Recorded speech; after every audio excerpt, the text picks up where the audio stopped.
दोस्तों, बिहार के राजधानी में फिर से घटित शेल्टर होम की घटना बिहार को शर्मसार होने पर मजबूर किया है। सरकार की कार्यशैली और सरकार के उन दावों जिसमें कहा जाता है कि बिहार में सुशासन है, उन पर गहरा तमाचा है और सवालिया निशान भी कि आखिर सरकार सिर्फ कुर्सी बचाने के लिए जद्दोजहद करती है या फिर आम जनमानस के ख्यालों को भी ध्यान में रखती है। इससे पहले जब 2018 में मुजफ्फरपुर में बालिका गृह हत्याकांड हुए थे, उनमें कई आरोपी बनाए गए और उस समय के मंत्री रहे मंजू वर्मा, उन्हें इस्तीफा देना पड़ा था। उसी तरह की घटना की पुनरावृत्ति बिहार के राजधानी में, जहां पर सरकार चलती है।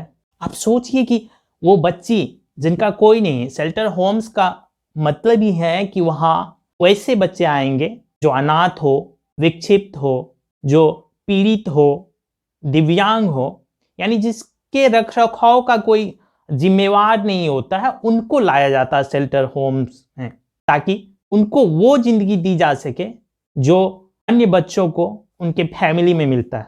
जहां सरकार चलती है, जहां मंत्री लोग हैं, बड़े बड़े ओहदे के पदाधिकारी हैं, और उसी के आंख के नीचे ऐसी घटनाएं।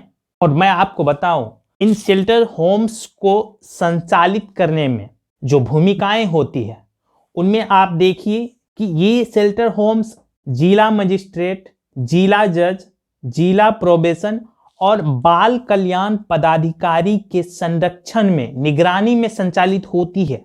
और उसमें कई कर्मचारी काम करते हैं और उसका अलग से एक संरक्षक होता है।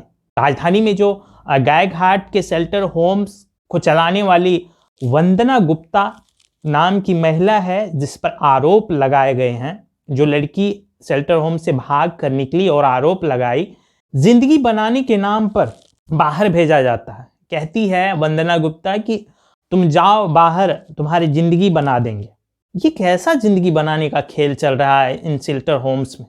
क्या शेल्टर होम के अंदर में जिंदगी नहीं बनाई जाती? ये भी एक सवाल है कि किसी भी लड़की का जिंदगी बनाने के लिए शेल्टर होम के बाहर भेजा जाता। जिंदगी तब बनेगी जब वो लड़की किसी के साथ सोएगी, किसी के साथ सेक्स करेगी, उनके हवस को पूरा करेगी, तब उनकी जिंदगी बनेगी। ये कहना है ये संरक्षकों का।